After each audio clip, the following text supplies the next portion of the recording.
The movie begins by showing a man named Clay exterminating a wasp nest in an old barn owned by an acquaintance. And once he finishes, he tells the mother of the house named Mrs. Parker that everything is done. By the way, Clay is a beekeeper and has recently been allowed to live in one of Mrs. Parker's buildings. Clay thanked her profusely for being treated so well, but Mrs. Parker was kind enough to say that it was Clay who had helped her so much. Grassy weeds, you brought it back to life. I just wanted to thank you for putting up with me. Come back at supper time, let me feed you. That afternoon, while Mrs. Parker was working, a warning popped up on her laptop that her hard drive had been infected with a virus and needed to be fixed immediately by calling the number listed on the ad. We all know the warning is just a scam or a hoax, but for elderly people like Mrs. Parker, who are arguably technologically challenged, she immediately believed the ad that appeared on her computer screen, and once the number was dialed, she was immediately connected to a man named Garnet. The mechanism of this kind of scam is actually simple, where they target the elderly and then scare them with the language that their computers cannot be repaired unless the victims download a software that the scammers have provided on a special website. And once installed, the scammers have full access to hack their victims' computers. Okay, I'm there. My computer's going crazy. Garnet and his gang were very happy to find out that Mrs. Parker had $2 million, but the money actually didn't belong to her, but to the charity organization she managed. But of course, Garnet and his friends were ignorant. The important thing was that there was money, everything was taken. The fraudsters then pretended to make a wrong transfer to Mrs. Parker's account and asked for a transfer back. The goal was so they could monitor the victim's internet banking password. And once the transfer was made, Garnet and his team immediately succeeded in taking all the money in Mrs. Parker's account.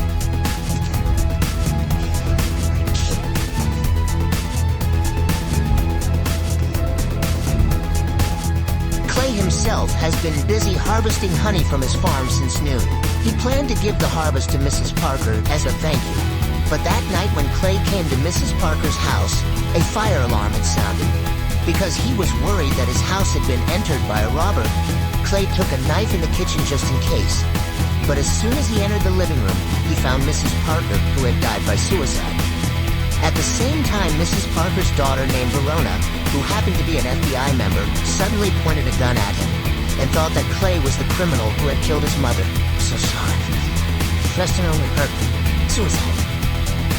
You can't be serious. Soon the police came to the scene, and after investigating, they were sure that Mrs. Parker died by suicide. But still, Verona did not believe that her mother acted like that. Once Clay was interrogated, he briefly explained why he entered Mrs. Parker's house earlier. But to make sure he was not a criminal, Clay was then taken to the police station for further interrogation. Who the fuck are you? Kid Bees. Verona's view of Clay immediately changed as soon as she found her mother's accounts all empty. She immediately realized that her mother had been deceived, and that was the reason why Mrs. Parker committed suicide. Therefore, the next morning, Verona went straight to Clay and apologized profusely for accusing her carelessly, and she invited her to coffee to chat further. Verona said that all this time her mother had always lived alone, especially since her brother, who was a former Marine, died. When shown his photo, Clay turns out to have a resemblance to his brother, and maybe that's the reason why the late Mrs. Parker already considered Clay as her own child.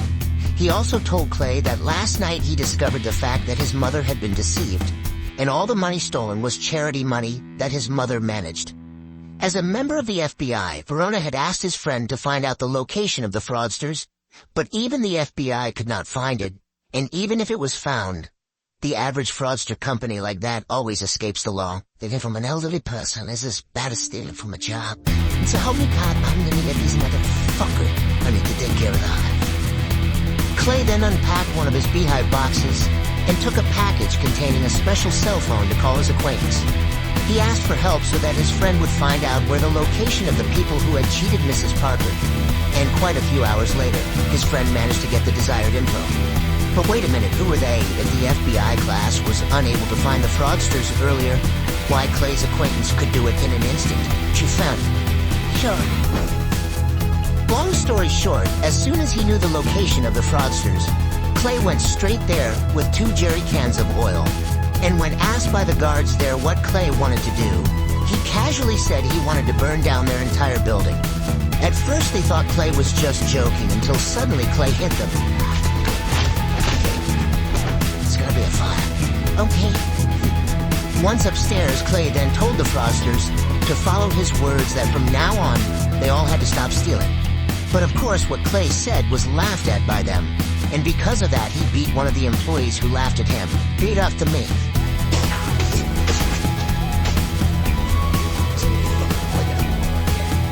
The employees were even more frightened because Clay immediately poured oil to get ready to burn the place down.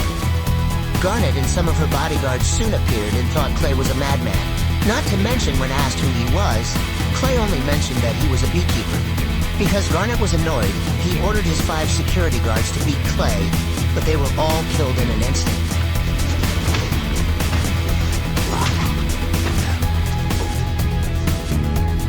Clay then installed 2 modified bombs that when a call from a potential victim came through to their line, the bombs automatically exploded and the office was destroyed. Garnet immediately reported the incident to his boss, a young man named Derek, but throughout the call he was at a loss to explain how terrible Clay was able to defeat all his guards and burn down their office. Hearing this, Derek then ordered that Garnet hire some gangsters to kill Clay.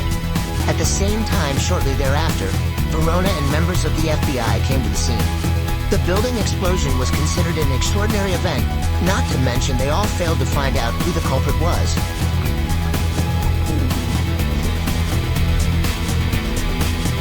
Long story short, after looking here and there, Garnet and his members managed to find Clay's location.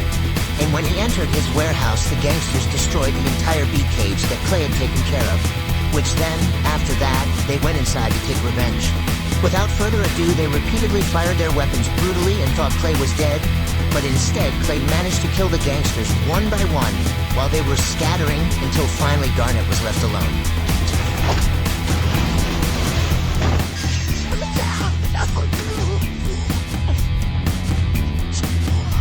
Then the story moves to Verona, where after investigating further, he realizes that the building that Clay burned is the headquarters of the people who have deceived his mother.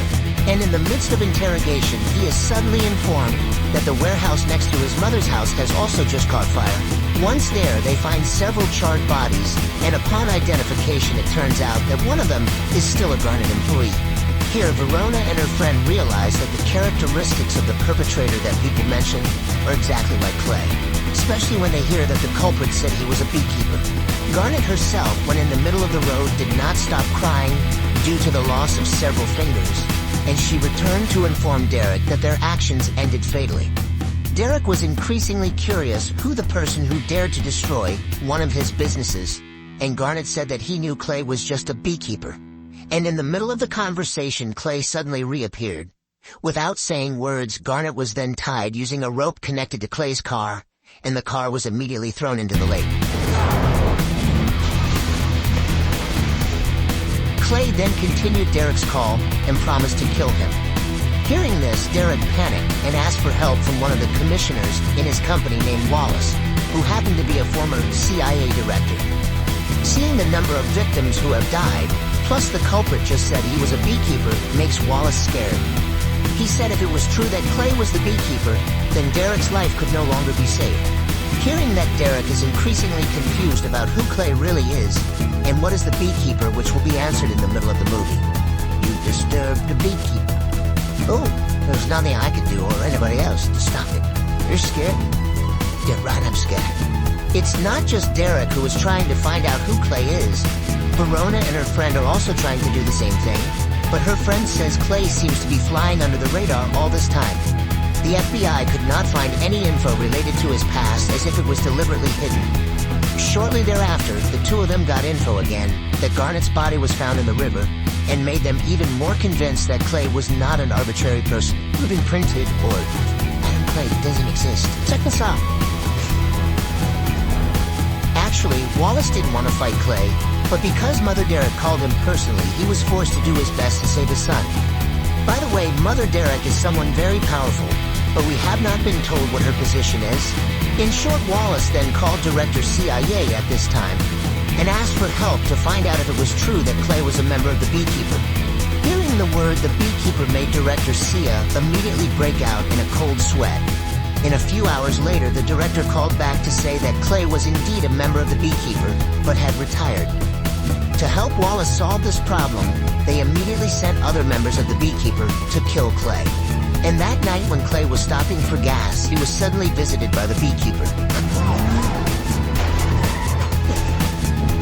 Shit! This woman carries a sizable weapon and shoots brutally. But keep in mind that the beekeeper who is attacking now has not been recruited for a long time, while Clay has been the beekeeper for decades and makes her very experienced in every battlefield, and a fierce battle is inevitable.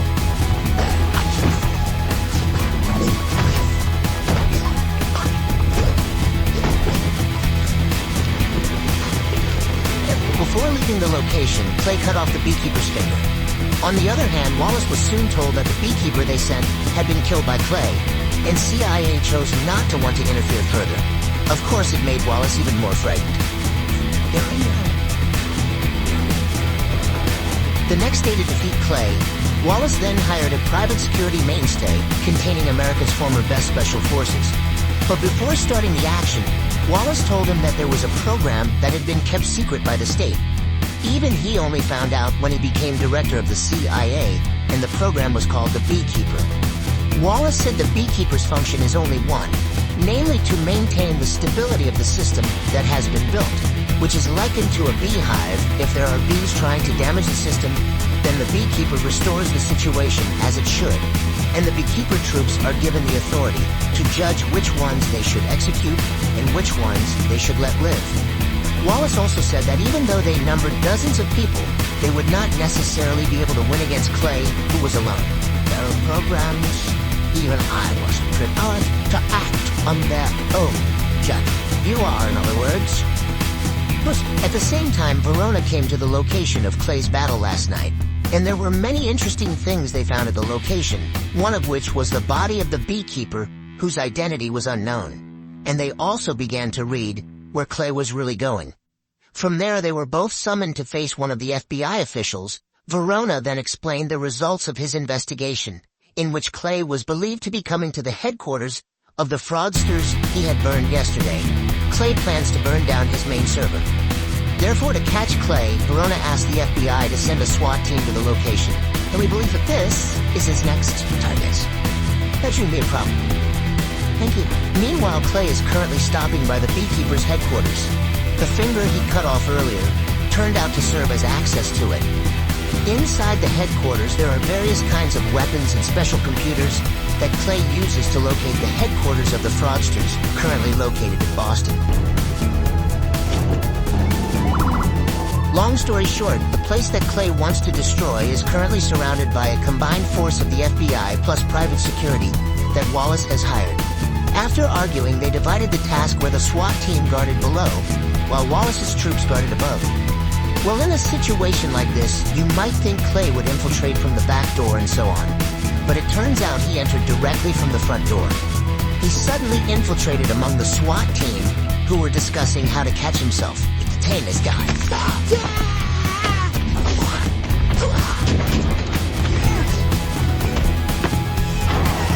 Can't figure out how one person can paralyze 10 SWAT troops without using weapons. And from there, Clay managed to get into the building. Meanwhile, upstairs, there is currently an argument between Derek employees and Wallace troops, where the manager of the Derek company does not want to stop operating, even though it is in a precarious situation. Therefore, the Derek soon called and asked the troops they paid to let their men keep working. And once the Wallace troops left the room, suddenly Clay had already managed to infiltrate among other workers. Wait, nada!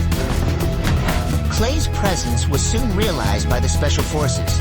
He was fired upon, but Clay immediately ran away to hide.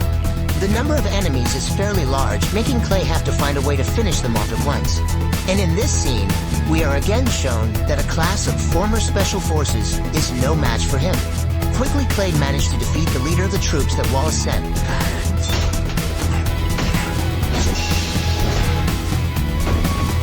But unfortunately, the enemy troops still left quite a lot, so Clay again set a trap in the form of a steel rope around the elevator, and then lured them all to get in there.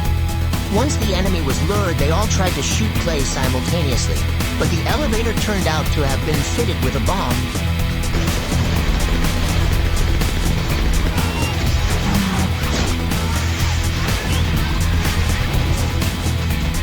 Verona and the FBI members who were downstairs were really frightened by what had just happened, while Clay went straight back into the room to beat up the company manager, and Clay wanted to know who their boss really was. At first, the manager didn't want to open his mouth until he finally couldn't stand the torture that Clay gave.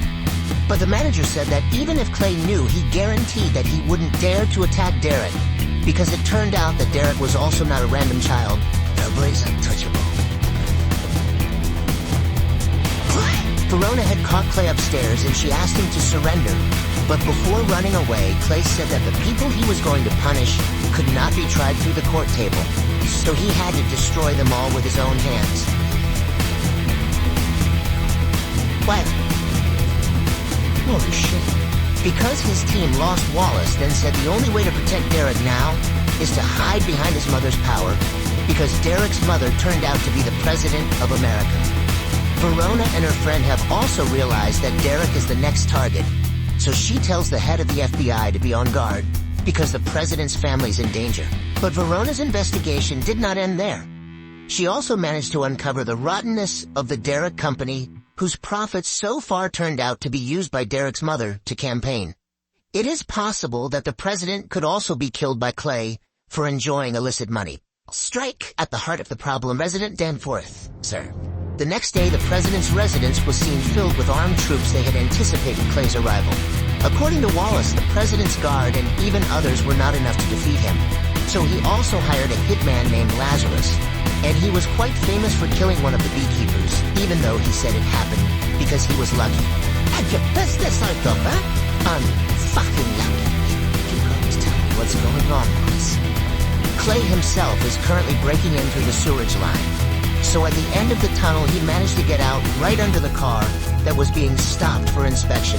But of course, the bottom of the car also did not escape the attention of the officers, and it turns out that Clay's goal is not to sneak under the car, but to take the clothes of the officers on guard. And before entering the main building, Clay has also secretly managed to install several bombs. In the house at this time, a party is being held for the conglomerate. While engrossed in chatting with the guests, suddenly Derek is called by his mother to meet FBI officials to discuss the source of the illegal funds that have entered his company. Derek looks panicked because it turns out that all this time his mother also did not know that her son had cheated many people. Because I care and I want to leave a better world. Clay himself suddenly provoked everyone to realize his presence. Of course, they were all very shocked because they did not realize the building had been infiltrated. Clay directed everyone to hunt him out near the park by deliberately gathering them all at once. And when Lazarus was about to kill Clay, suddenly an explosion occurred. Damn!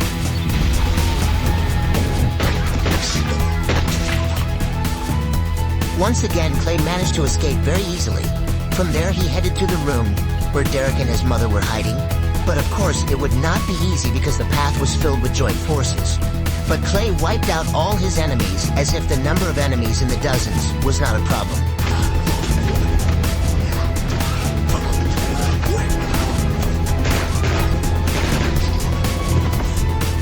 Derek is currently having a big argument with his mother. They both also look quite panicked after being told that Clay is heading to their room. But as an honest leader, Derek's mother said they must be responsible for all their actions, including if they have to be detained by the law. Tell the truth. Everything? That's so good. Then the story moves to Clay, who after defeating the SWAT troops, he again had to cross paths with Lazarus. The second fight was quite fierce, considering Lazarus was also not an arbitrary person. He had a strong enough power to successfully stab Clay in the stomach. But of course, the bald genius is always able to find many ways to finish off his enemies.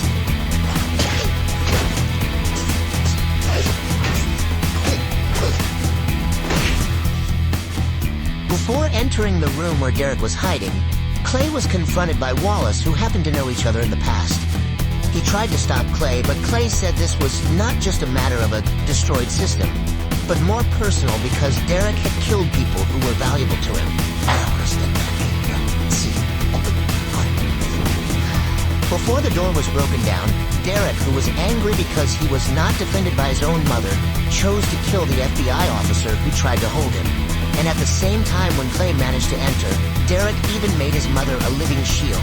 Indeed, this insubordinate boy. Fight the weapon! Drop it! Justice.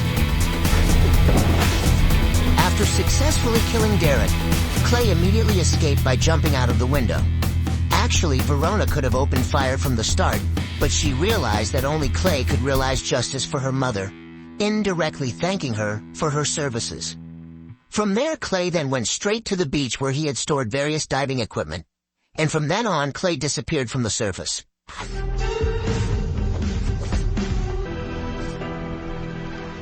Okay guys, thanks for watching. Until we meet again in the next movie. Don't forget to like, comment, and subscribe.